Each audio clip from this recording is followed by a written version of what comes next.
I think that this is a very important decision, the attitude towards Huawei and 5G, and it comes on top of the recent decision to leave the European Union, which will actually finally happen on January the 1st. And so we have Britain more or less at the same time, on the one hand, basically rejecting by far its largest market, which is the European Union, and is now taking the decision to unravel its relationship with Huawei and deny Huawei's equipment for 5G, which is a crucial moment because clearly 5G is going to open up all sorts of new technological and economic and social possibilities. And in doing this, Britain will certainly not be in a position to roll out 5G for a good bit longer. I mean, exactly what it's going to mean, exactly the time period, I would say the British government is underestimating it. I think it'll be 5 to 10 lost years, largely lost years. Now, this is at a critical moment. And of course, we have on top of this coronavirus and all its effects and so on. And Britain's done very badly on coronavirus. It's got, well, the official figure is 46,000 deaths. The real figure is certainly in excess of 65,000. And we're facing a big economic downturn. And I would guess that we're going to be in big economic trouble for a few years to come. So that's why I think this is an historic moment, and you've got this juxtaposition of positions. And now, of course, the other thing to emphasize here is what is this really about? It's about Britain isolating itself. It's left the European Union, and now it's rejecting China, which it didn't do in 2014 for a period. The British government under Cameron and Osborne embraced the idea of a new relationship with China. Where is it going now? It's in retreat. It's in retreat. It's taking its line from Trump and Trump's anti-China position, and it is. And who are its friends in the world? Really, not much more than the so-called Five Eyes: the United States, Britain, Canada, Australia, New Zealand. I mean, this is the path of historical isolation. Well, yes, I mean, I think the effect on the British economy is bound to be negative. I mean, you know, they've got to rip out all the Huawei equipment, and they've got to buy some new equipment from other suppliers, notably, well, basically that means Nokia and Ericsson. And so they're estimating it's going to cost £2 billion British pounds. It would be a lot more than that in reality, assuming they carry on with this policy. And in terms of its impact on Chinese companies, well, I mean, I think so far the reaction from China has been quite subdued initially, anyway. But you know, Chinese companies looking at the British situation, the British economy, the attitude of the British government are hardly going to be filled with confidence if you can have a long-term partner like Huawei, and then suddenly, which has invested a lot of money in the UK, and then suddenly turn your back on it. I mean, this is crazy stuff.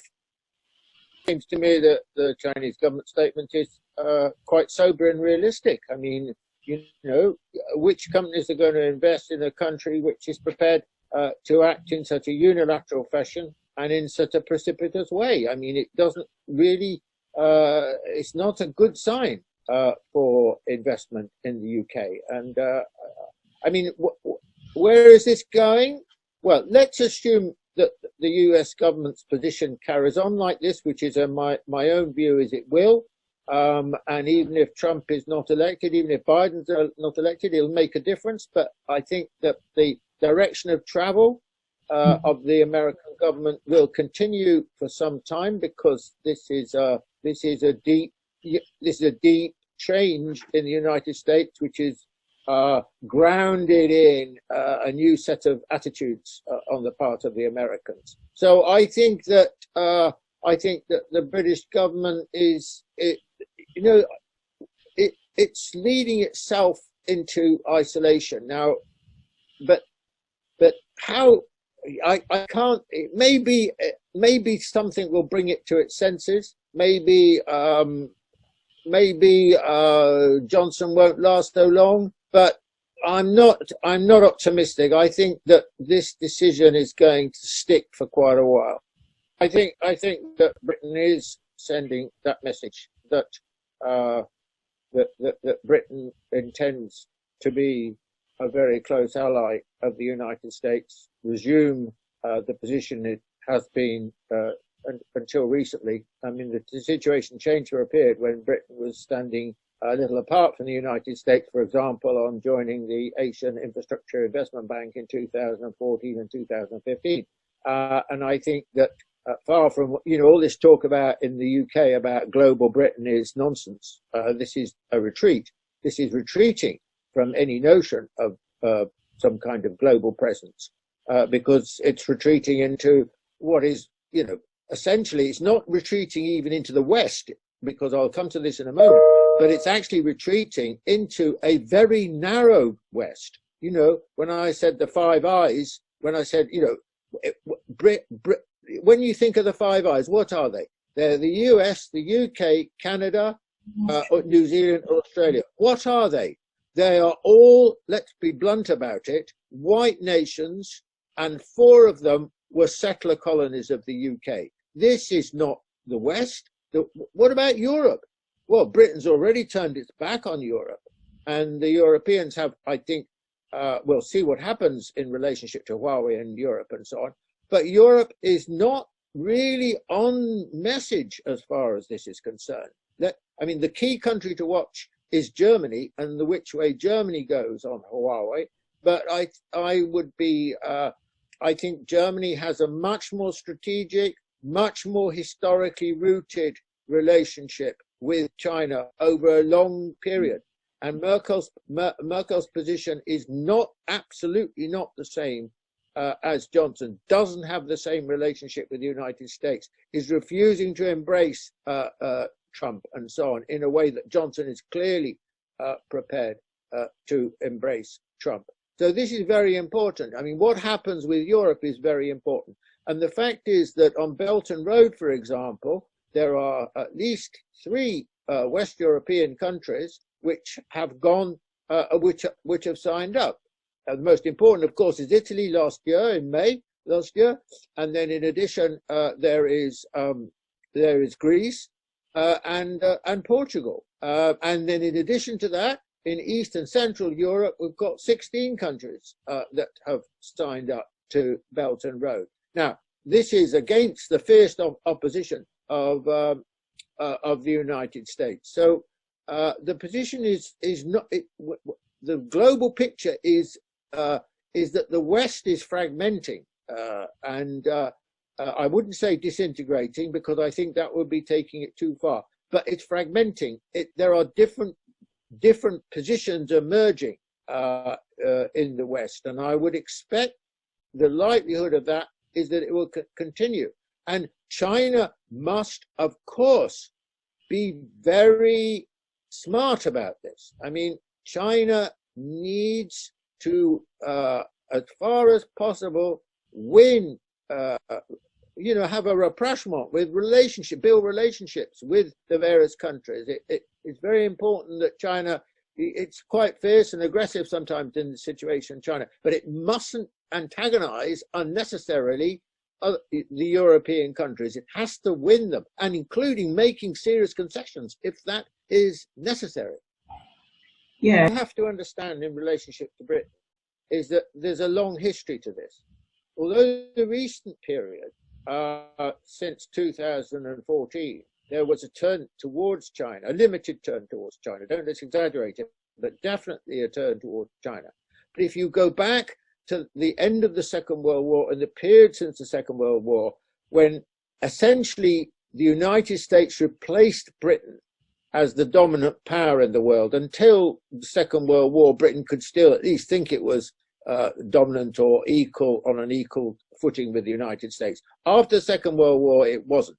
And Britain made an historic compromise after the Second World War. It accepted American dominance and sought to be America's closest ally, the junior partner.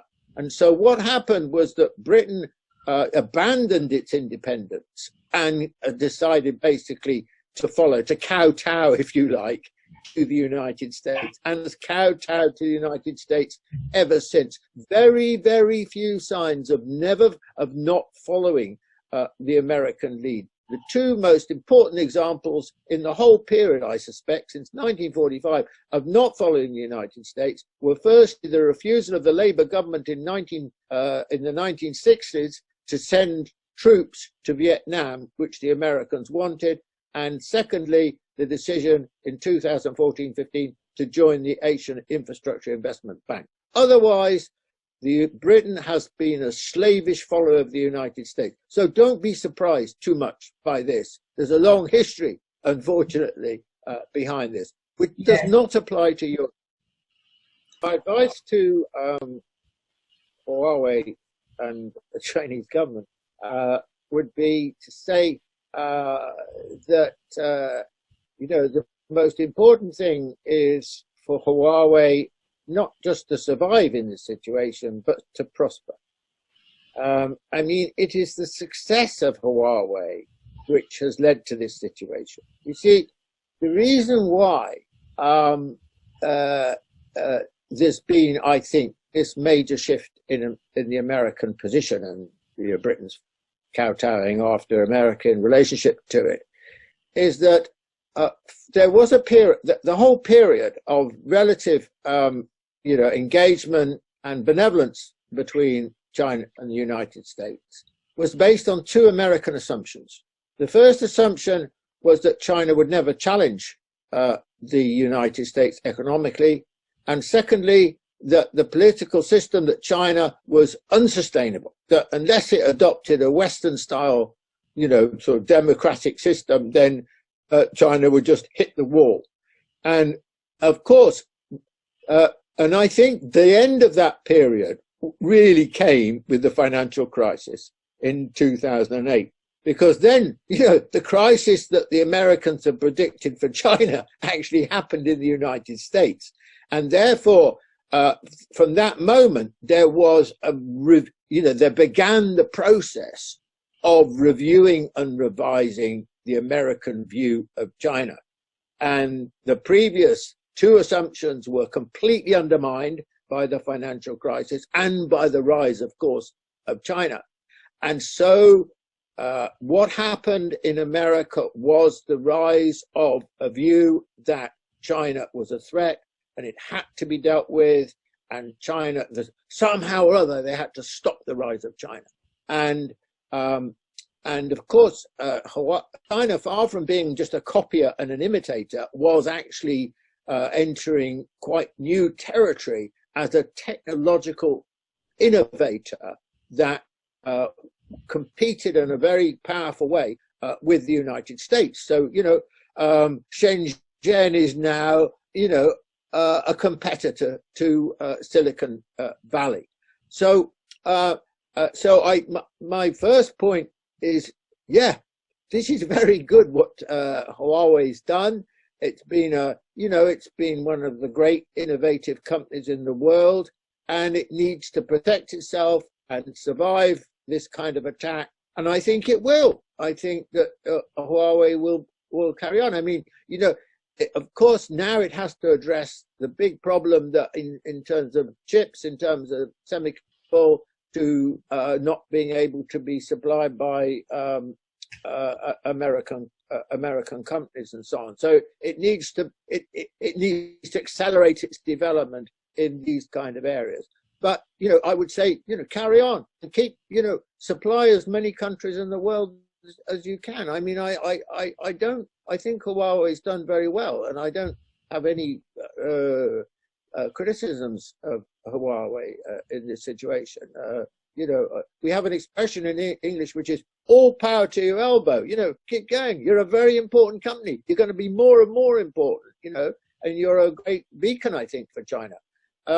In terms of the Chinese government, I think the Chinese government has been finding the situation since Trump very difficult.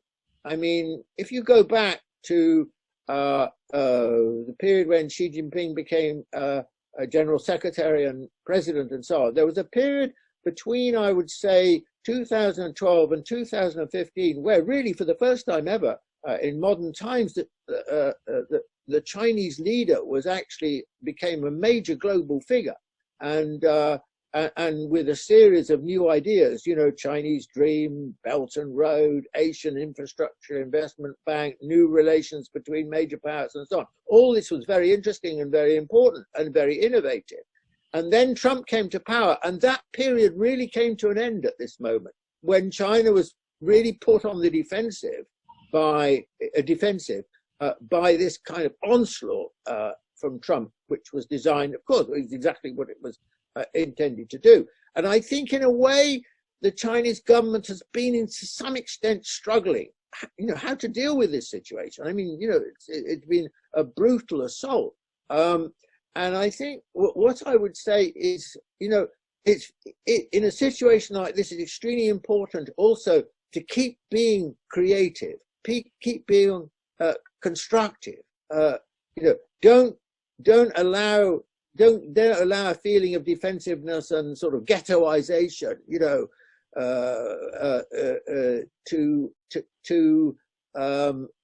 to develop. I think it's still extremely important that China is moving outwards, is making friends, is having new kinds of dialogues, new kind of conversations, new kind of proposals. I think this is extremely important in this kind of atmosphere. That would be my main point. And also another thing is, remember, America represents it's of course still in at least one sense the most powerful economic country in the world and so on. But always remember that there's a lot of people who live in the world. There's 7 billion people, and so that represents for China many conversations. Even China is only 18% of the world's population. So the majority of the world population, the West constitutes probably only about 12% of the world's population.